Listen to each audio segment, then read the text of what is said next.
अब सब जगह अभी कुत्ते सूंघ रहे हैं, मतलब बंदे उसके पीछे लगे हुए हैं। अभी सब लोगों ने, गुंडे लोग होते हैं, कैसे होते हैं, पकड़ के घेर कर रखा। इसने मेरी बेटी को किडनैप किया है। मेरी बेटी 18 साल से कम है।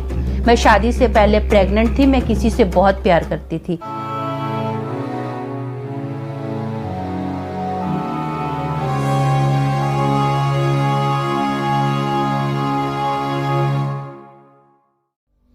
इस दुनिया में जिसने पाप ना किया हो वो ही इस लड़की को गंदा बोलेगा।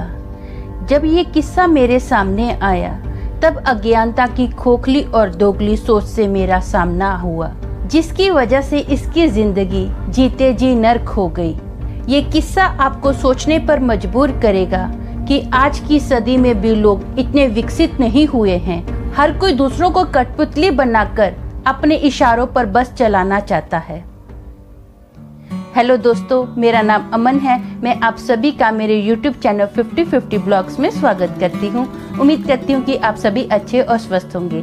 आप मेरे चैनल को सब्सक्राइब कीजिए, लाइक कीजिए, शेयर कीजिए और हाँ, बेल आइकन को दबाना मत भूलना ताकि आपको मेरे आने वाले वीडियो के नोटिफिकेशंस मिलते रहें। आज का जो किस्सा है बहुत साल पुराना किस्सा है। पहले तो मैं बता दूं आपको कि मैं आज पीले मूंग की दाल बना रही हूँ। दाल को साफ करते करते मैं अपना किस्सा आपको सुनाऊंगी।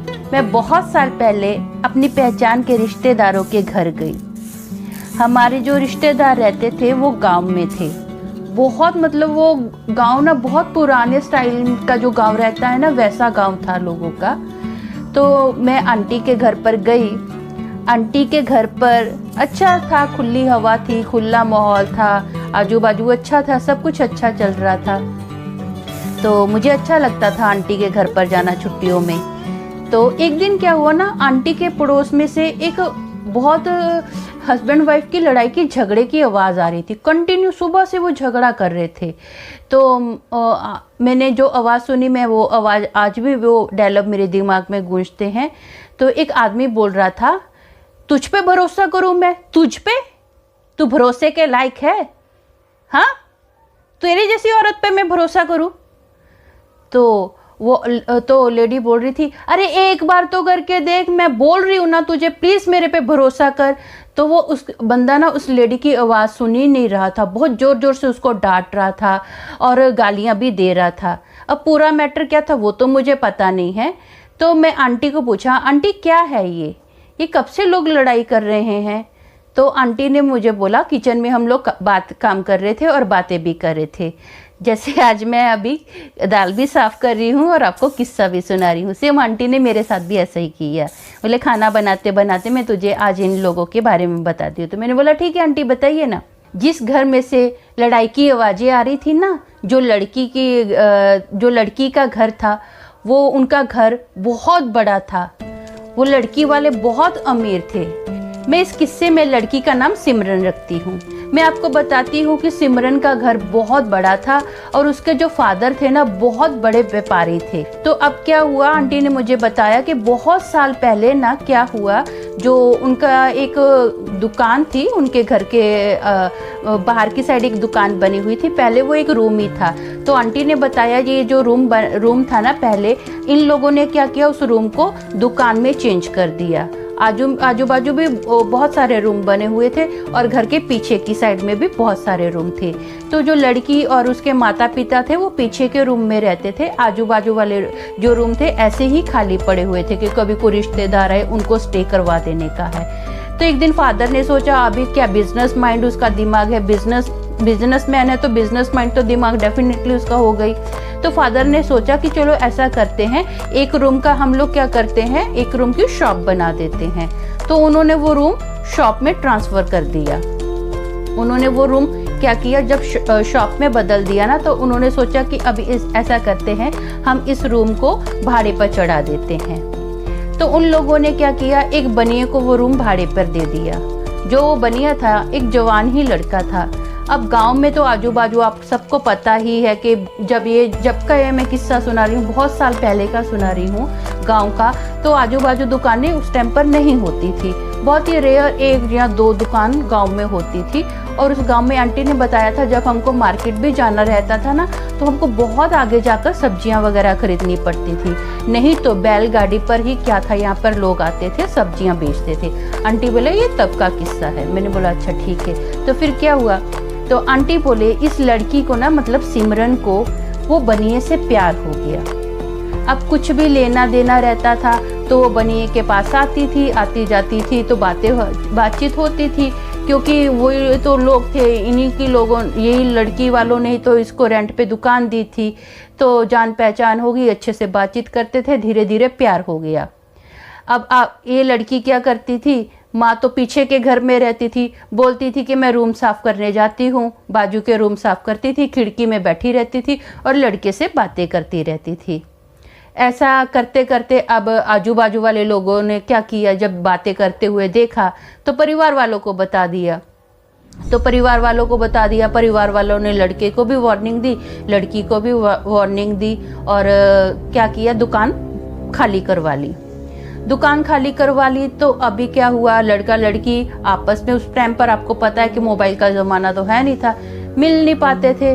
तो एक दिन क्या हुआ, दोनों ने डिसाइड किया कि हम लोग इस घर से चले जाते हैं, भाग जाते हैं। परिवार वाले इसलिए राजी नहीं थे, एक तो लड़का गरीब था और दूसरा लड़के की ऑलरेडी शादी हो चुकी थी।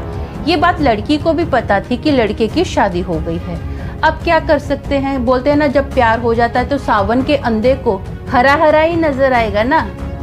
अब ऐसा ही हुआ, लड़की को प्यार में कुछ नहीं दिखा कि लड़के की शादी हुई है, लड़का गरीब है, कुछ नहीं उसने देखा, बस लड़के से प्यार था। वो अपने प्यार के पीछे इतनी पागल हो गई थी कि लड़के के साथ भाग गई। अब लड़की का फादर तो बहुत अमीर था, उसकी बहुत पहचान थी। लड़की के फादर ने चारों ओर अपने बंदे फैला दिए कि लड़की को लाओ, मुझे नहीं पता है, तुम लड़की को लाओ, किसी भी हालत में मुझे लड़की चाहिए ही चाहिए। अब बोलते हैं ना कि जैसे खोजे कुत्तों को कपड़ा सूंघाओ तो कैसे सूंघते हैं, पागल हो जाते हैं, जब तक वो एम पर नहीं पहुंचते हैं तब तक वो कंटिन्यू भागते ही रहते हैं। पूरे ही ऐसे ही उस बंदे ने अपनी फील्डिंग लगा दी कि मुझे लड़की चाहिए, जितना पैसा आपको खर्चा करना है करो, जहाँ जाना है जाओ, दिन रात एक कर दो, मुझे लड़की चाहिए। अब सब लोग उसको ढूंढ रहे हैं। काफ़ी आई थिंक मुझे लगता है आंटी ने मुझे बताया था कि 1 महीने के आसपास उस लड़की की खबर आई कि वो लड़की राजस्थान में है। जैसे लड़की की खबर आई तो लड़की का फादर रातों रात निकल गया गाड़ी लेकर और अपने बंदों को बोला कि लड़की पर नज़र रखना, घेरे रखना। अब लड़की पे नज़र रखना, अब क्या हुआ, लड़की और लड़के से ये गलती हो गई कि लड़की जो थी ना वो प्रेग्नेंट हो गई।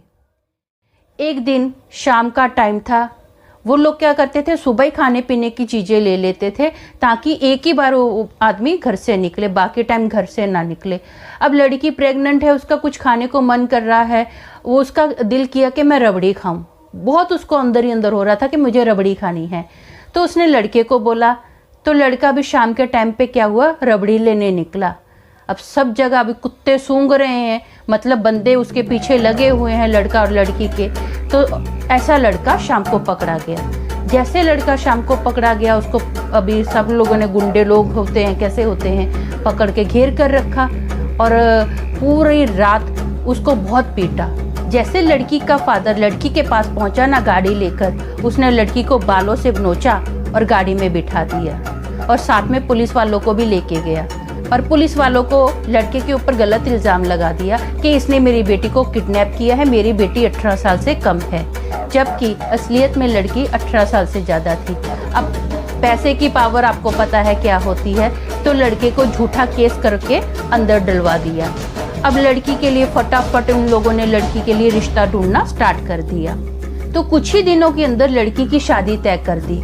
अब 10 दिन भी नहीं हुए थे, आंटी ने मुझे बताया कि उसकी शादी इतनी जल्दी इन लोगों ने तय कर दी। जिस लड़के से लड़की की शादी तय हुई थी, मतलब सिमरन की शादी तय हुई थी, वो फैमिली ज़्यादा अमीर भी नहीं थी, बस उन्होंने फटाफट जो रिश्ता आया उस लड़की की शादी कर दी। अब लड़की की शादी हुई, फर्स्ट नाइट के दिन ही लड़की ने अपने हस्बैंड को बता दिया। उसने बोला कि मुझे हाथ लगाने से पहले तुम मेरी ज़िंदगी के बारे में जान लो।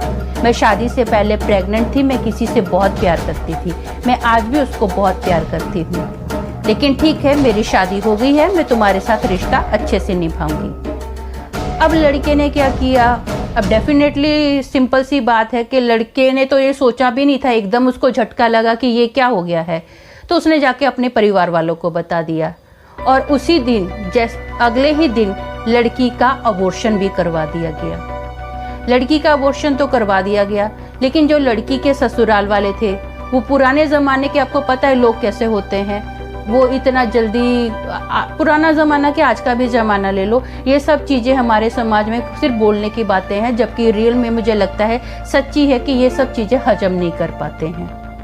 बहुत ही रेयर लोग होंगे जो ऐसा लड़की को अपनाएंगे, मुझे ऐसा लगता है, नहीं तो ज़्यादातर दुनिया ऐसी ही है जैसा उसके ससुराल वाले थे। तो वो लड़की को अपना नहीं रहे थे, उनको ये चीज़ें बर्दाश्त नहीं हो रही थी। फाइनली क्या हुआ, लड़की अपने मायके चली गई। अब उसका पति क्या करता था, इतना अमीर तो है नहीं है, महीने में 10 दिन अपनी वाइफ के पास रहता था, 10 दिन या 20 दिन अपने मम्मी डैडी के पास रहता था। जब भी वो लड़की के पास आता था, लड़की से पैसे लेकर जाता था। इन लोगों में बहुत बार झगड़े भी हुए हैं। अब वो, मुझे तो ऐसे ही लगता है कि आंटी ने मुझे बोला था कि शायद ये पैसे की वजह से ही रिश्ता जो भी है इन लोगों का चल रहा है, क्योंकि वो इस लड़की से पैसे लेकर जाता है और कुछ दिन अपने परिवार के साथ रहता है, वो कंटिन्यू उसके साथ नहीं रहता है। और जो लड़की के फादर हैं, लड़की के फादर भी लड़की से बातचीत नहीं करते हैं, माँ भी बहुत कम बात करती है।